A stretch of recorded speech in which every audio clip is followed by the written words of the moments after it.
This video is on the section of my book, Hearing Loss Solutions, that talks about other questions. Those other questions that I would get asked about cochlear implants. Very good questions. Cochlear implants can be life-changing. And always, when patients came into my clinic asking about cochlear implants, it always started with a full hearing baseline to figure out where are they.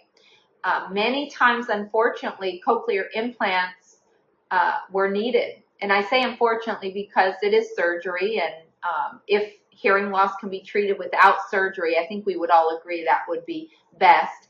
And many times, the patients were excited to hear there were other options available. They just didn't have them where they were getting their hearing loss treated elsewhere. So coming in my clinics, we always had state-of-the-art treatment and access, and you should be in a clinic like that. And we were able to help a lot of patients who didn't actually need cochlear implants. But if you do need them, they can change your life, and you need to make sure you're asking a lot of good questions, and I put those questions in this book. Another common asked questions I get when I'm out. I'm very boring at dinner parties now because I'm passionate about this. So if anyone starts to talk to me about what I do, they'll be there all night. I'm so sorry in advance if I meet you at a dinner party, because I'm pretty sure this is all I'll talk about. But what to expect at a hearing baseline. Obviously, we all know about you're going in the booth and you're going to respond to tones, but there should also be speech testing. There should be tympanometry, where we're checking the middle ear function to make sure those three tiniest bones in our body are moving correctly. Do you remember what those are called? And to make sure that our eustachian tube isn't causing dysfunction. Our eustachian tube is like the pressure relief valve of the middle ear space, and it's constantly opening and closing automatically. And if it doesn't do that well, it can cause negative pressure in that middle ear space. And negative pressure, everything stiffens when we're in negative pressure.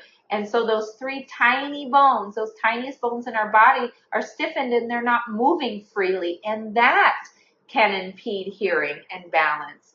I talked about speech testing, but speech test and noise, that's very, very important in assessing how well the brain is deciphering speech with background noise.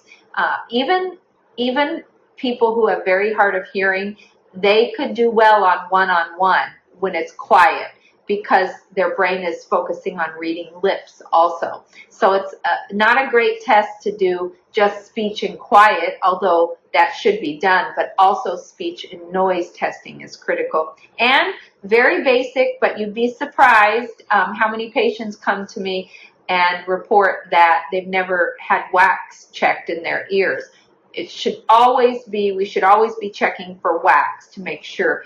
A little bit of wax can cause a big problem. Not to mention water can get stuck behind there, cause an infection. We don't want that. So what to expect in a test battery, those are some things to expect, and I put those in the book.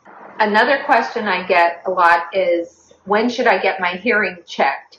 And I'm always going to say as soon as possible. Just get the baseline. If you're 18, you're 28, but at least by the age of 40 years old. And then every year, or sooner if you suddenly start noticing tinnitus, or if you notice that you're having some difficulty over the phone, or the TV you notice has to go up of you or a loved one.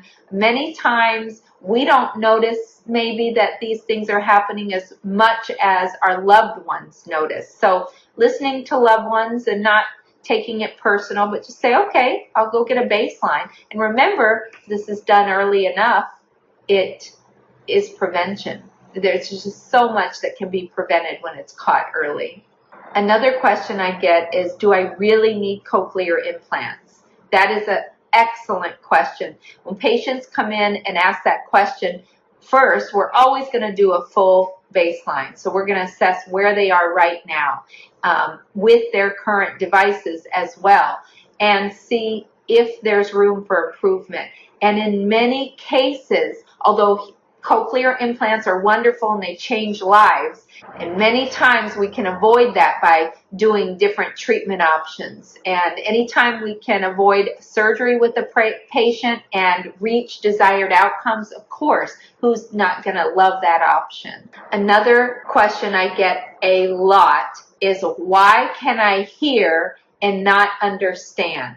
In the book, I go into this. This is very common question because actually it's the first signs of hearing loss. I hear them, but the noise is, I can't understand what they're saying. I talk about this in the book. I answer a lot of this, and it is life-changing information. Again, I'm going to recommend a hearing baseline. If this is you or a loved one, bring them in. So critical to prevention is, again, early intervention. I probably sound like a broken record, but so much can be addressed early on. Some key takeaways for this section are that your hearing healthcare is important.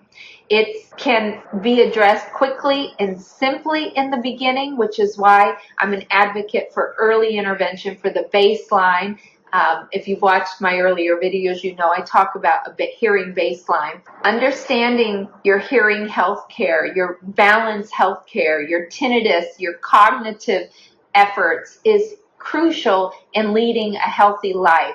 And today, more than ever, we have technology available to help us with that. I mean, even on our Apple Watches, it's reminding us to breathe. How great is that? Oxygen is like liquid gold to the blood. I mean, so let's use this technology. We use it for all kinds of treatment options, including hearing devices with artificial intelligence in them, cochlear implants, assisted living devices, assisted listening devices. It's all there to help us live our best lives if needed. And my goal is that any hearing issues or balance issues that a patient has, that they be addressed early so that they can be treated, even cured. Yes, I said cured. In vestibular disorders, balance disorders, most vertigo is 100% curable on the initial visit.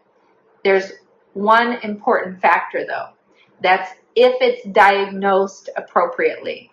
I have another video just on vertigo. If you haven't seen it, it's on this page. You should check it out. It's a quick video. Feel free to share with everyone. I believe it's life-saving information, again, because vertigo causes falls. And to remind you, you've heard me say it, falling is the #1 cause of accidental death in patients over 65. So whatever we can do to prevent falling is critical. So this chapter of the book are questions that I get a lot that I hope you enjoy. And thank you again for sticking here and reading the book and forwarding it, emailing it, sending it to whoever. It's free. Please, the more you send it out, the more this information gets out, and it's truly, truly saving lives. I know because I saw it with thousands and thousands of patients in my clinics. When they treated their auditory problems, their life significantly improved, and we don't know for how long, or that's not up to us, but we are called to share the information when we know it can help others, and that's what I'm doing here. All right, thank you so much. Have a blessed day. Bye-bye.